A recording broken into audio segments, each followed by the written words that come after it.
Да, добро вечер на сите. Прво издание, прва дневна доза по крајот на светот. Како сте? Сите живи, здрави, убави, прекрасни? Фино, фино. Да, токму така. Како што маестрално предвиде господинот Харалд Кампинг, така и се случи. Во саботата, точно во 18 часот, дојде крајот на светот. Каде бевте вие во тој момент? Јас ќе ја раскажам мојата приказна, односно како јас си го поминав крајот на светот. Откако во петокот во вестите ви посакав среден крај на светот, замина во специјално направениот бункер, наполнет со намирници, храна, вода, лекови и се разбира програмите на политичките партии. Бидејќи не може да ги најдам книгите со приказни бајки за деца. Во саботата во 18 часот наздраве во име на човештвото и неговиот крај и почнав да ги читам приказните програмите, да? И денес така си седам, си се излежавам во тоа бункерот, кога одненадеж ми звони телефонот. Гледам ме бараат од дајде. Кревам, добар ден, добар ден. Кај си бе ти, зошто не си дојден на работа? Каква работа бе, неработен ден е денес, нели крај на светот беше. Каков крај бе доаѓање на работа да не те слушам од ќотек. И еве, дојдов. Во меѓувреме сватив дека крајот всушност ме послушал и се одложил за по 5 јуни. Да поминат избориве, де? И седов прегледувам снимките. Гледам што се случувало додека бев во бункерот и гледам што сум пропуштил.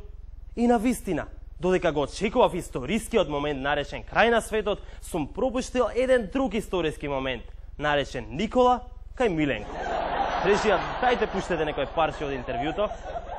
Коем? Тоа кај што зборува за Бранко? Ајде, ајде. Тој конгрес беше вака интересна една ситуација. Тој објави, дадоа снимка на телевизија, како објавува дека тој и Бучковски нема да се кандидираат. И одеднаш аплауз. Сите станаа на нозе. Значи на радост ги облеа.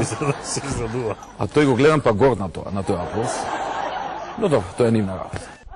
Да. И јас го забележав тој момент. И јас ја видов истата снимка. Само, каде ли беше тоа? На која ли телевизија беше тоа? Дали може би, ама не, на шанси да било кај нас. Па Груевски не гледа ајден.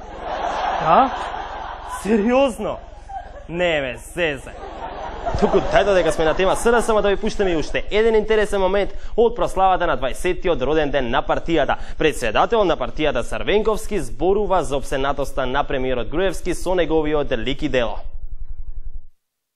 Премиер, народот чека решение од него, а тој ќе го спасува од мене.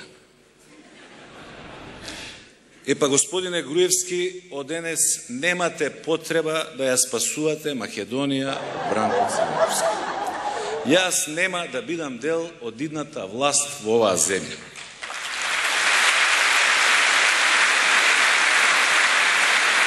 Да, Бранко нема да биде дел од идната власт во оваа земја. Се разбира доколку СДСМ победи на изборите. И тоа беше интересно и неочекувано, ама мене уште поинтересна ми е реакцијата на присутните на неговите сопартијци и нивниот аплауз. Јас нема да бидам дел од идната власт. И веднаш тука аплаузи кod демек шуќур ти текна да си замнеш.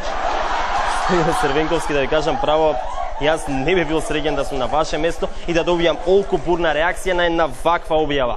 Па макар и таа да доаѓа после обраќање кон Груевски. Па дали е тоа можно, почитувани гледачи? Па дали тоа премиерот ме гледа мене? Па јас сум почестен, господине Груевски. Па јас на вистина... Чекај. Сигурно покрај вас спомнал и уште еден куп други работи кои ги видел кај мене во емисија. Да, сигурно го спомнал тоа кај што го фатив него, дека си игра со телефонот. Не? Или тогаш кога го фатив, кога еден изговор го чита по 3-4 пати. Ниту тоа. Или тогаш кога го критикуваше СДСМ за метлите во собранието, а јас пуштив негова снимка од времето кога беше во опозиција како тропа на тенџере. Ништо така. Епа добро, тогаш сигурно споменал за тогаш кога по грешка рече дека се сретнал со Гордон Браун наместо со Филип Гордон. Не. Ништо. Добро. Сигурно премиерот ги фатил само емисиите во кои зборувам за Бранко, а не и тие во кои зборувам за него. А баш овие вториве се повеќе на број.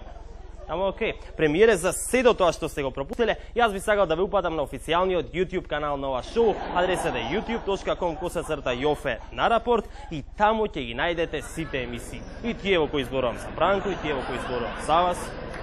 тоа е тоа. Толку за денес. Се видиме утре.